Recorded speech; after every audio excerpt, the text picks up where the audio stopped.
Just look at the stuff I was wearing. Look at this. Whoa, look at these pants. Let's just hope I keep this up and don't regret donating it because I need it again. I've been fasting. Today is day 26. I really didn't plan on going this long. I figured, you know what? I should have been keeping track of how I look, how I sounded, how I felt. I found myself 3 weeks ago in the same place I was 3 years ago. I couldn't focus, staring at the wall, staring at the ceiling. I had no motivation, no will, no desires, nothing. And I was getting huge panic attacks. I couldn't catch my breath.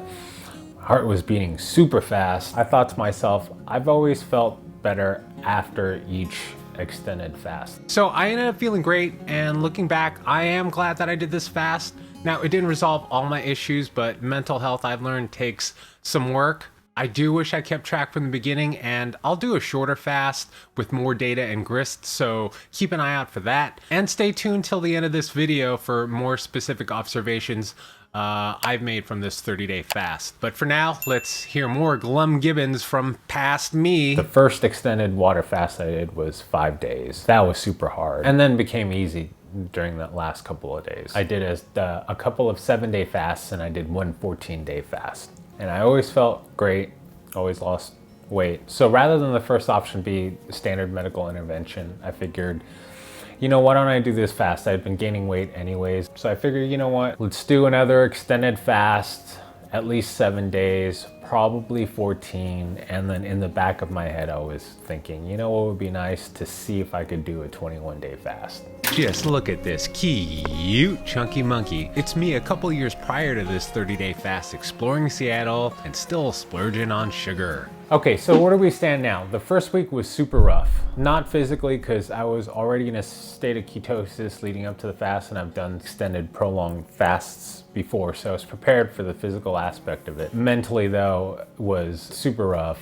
You know, panic attacks all the time, anxious, no drive, no focus, no motivation, no passion for anything, no drive to do anything. Terrible first week. Second week, however, wasn't a marked improvement, but it was enough of an improvement. I did notice though, something that never happened to me with like the 14-day fast I did prior, was I fainted at a friend's house. I just got up too quickly. I was kind of like in a reclined position, and then I stood up, and before I knew it, I was on the ground twice. But then I remembered, you know what?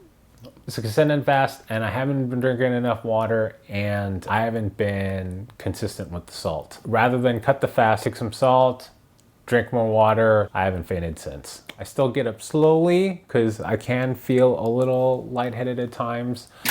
After that Seattle trip, I started to eat meat again and went keto with some 16/8 fasting. I lost a ton of weight, but I did frequently binge. Yes. Now the third week. Wow. That is a huge difference. I mean, don't get me wrong. I still get panic attacks. It's a struggle, and it's only been a few days that I felt like this. But I feel like there's hope. I feel like I can deal with things that come my way now. I don't know if this is sustainable. As of today, I feel pretty decent. So I started off at 215 pounds. I'm down to 182, let's say 183. So, oh my gosh, I'm Asian and I suck at math.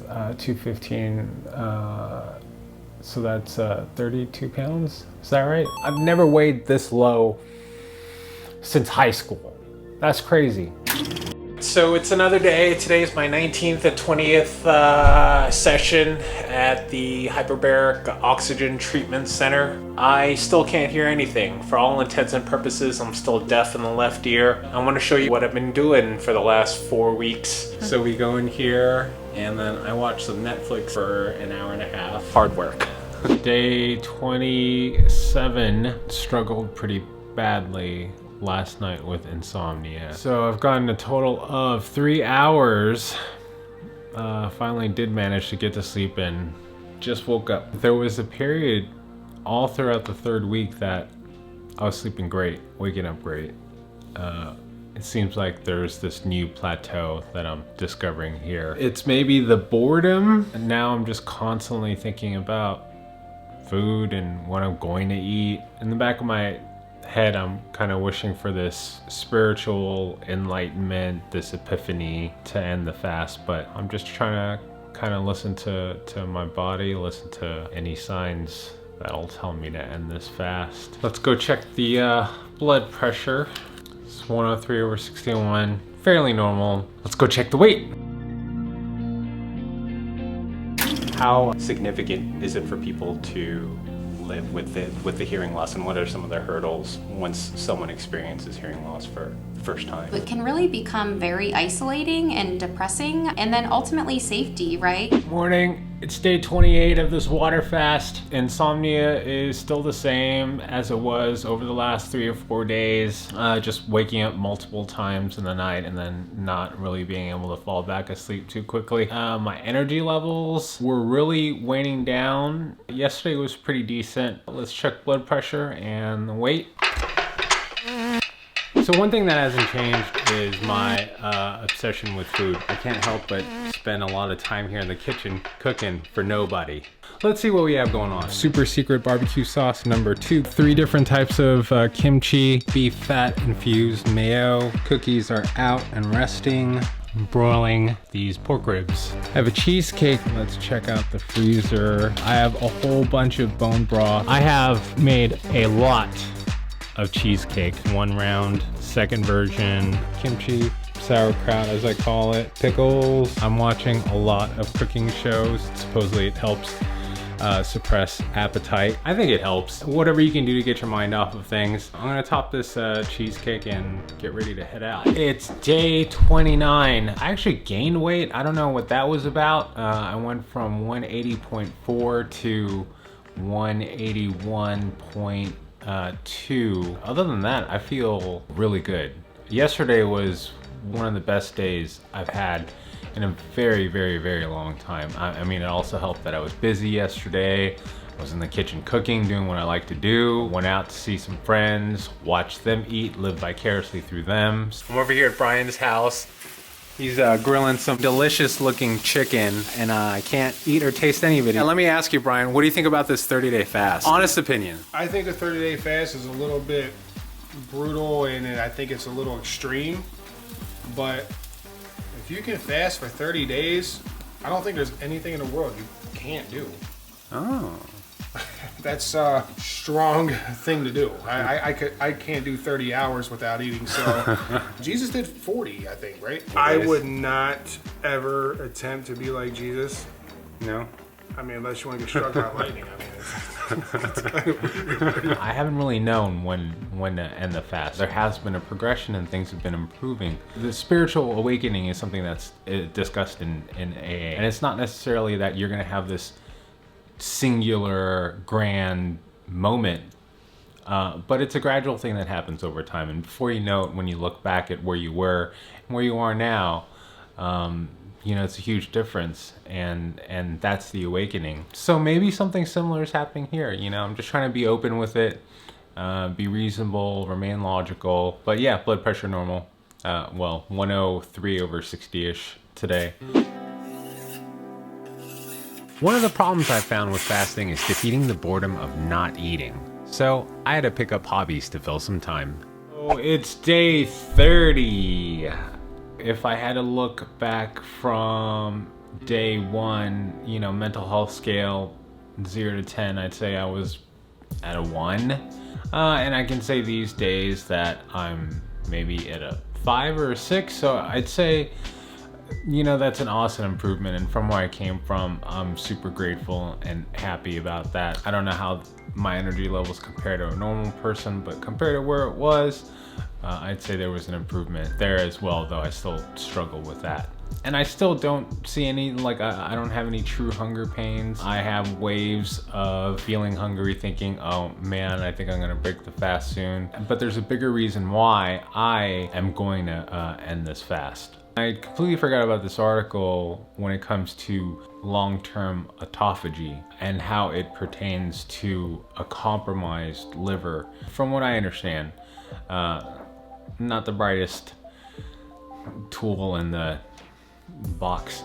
In the beginning stages of autophagy, good thing on the liver, but past that initial protective stage of autophagy, it could have some negative impacts. So I'm just gonna say that I'm happy with where I am today. I'm gonna take a break from checking the scale. That was another thing that I've noticed on this fast. Like I said in the beginning, it wasn't about weight, but it got kind of addicting. For me, I saw 190s for the first time in a while, and I was like, you know, it'd be great to get it down to like 180s. And then once I was in the 180s, I was like, you know, it'd be great to get down to the 170. But I'm gonna have a glass of bone broth to break the autophagy, the protein in the broth. It's gonna theoretically do that. Over the next few days, I'm gonna you know, take it really slowly. It is officially the next day, the 27th.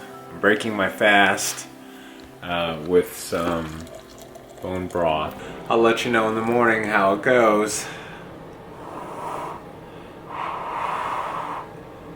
Wow, it's kind of a rush. That was weird. Oh, by the way, that tasted great. 30 days concluded. Day 31, just wanted to give an update. Finished that cup of bone broth. All went good, knock on. I know I was gonna take a break from the scale, but I'm at 181 now. Remember, starting point 215. All right, so that's it.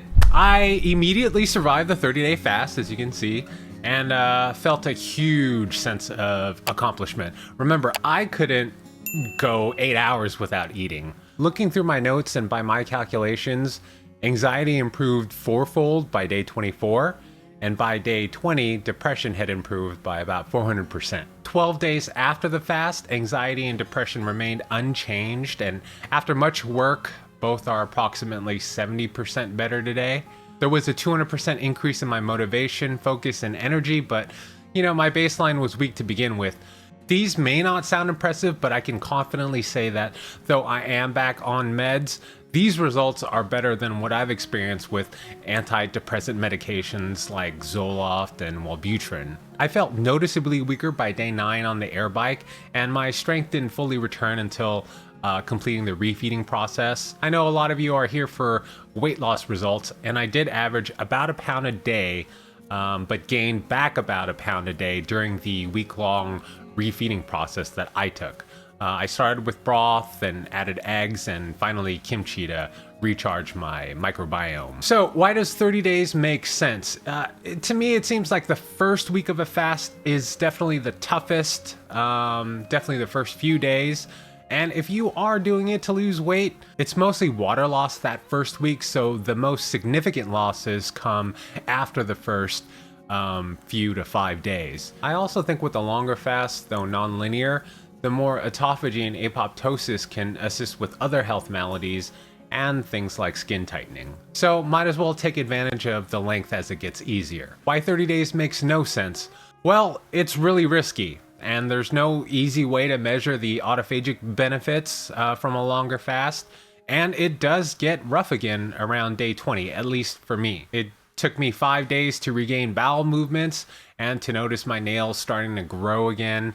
I noticed they stopped around day 17. The toughest part for me was managing the cold and the occasional lightheadedness. I passed out a total of 3 times, starting on day 12, but fully rectified the issue with more pink salt. Insomnia did hit me hard from day 22 to about day 28. I seem to be wearing my glasses less from day 25, so I wonder if there was an improvement on that end. Obviously not sustainable because back on them. And finally, by around day 27, I noticed a significant improvement on my psoriasis-like skin issues. So those are my notes. Please forgive the lack of brevity. The impetus for this 30-day fast was miserable mental health, and it's a disturbing growing trend here in the US. We've had multiple years of decreased lifespans, partly from an increase in depression and suicides. Quarantine from the pandemic has forced isolation to the detriment of mental health. I ignored the loss of 3 people close to my heart, bottled in all the physical and emotional abuse, and sabotaged every relationship I've been in. But hitting bottom forced me to cleanse my house and health. I had therapy once a week, reluctantly went back on meds, wrote a lot of anger letters for 90 days straight, began meditating, Wim Hof breathing, and increased exercise. I got out more, volunteered in my spare time, and accepted warm friendships from great people. It takes some work, but it does get better. And thank you for the time you spent with me today.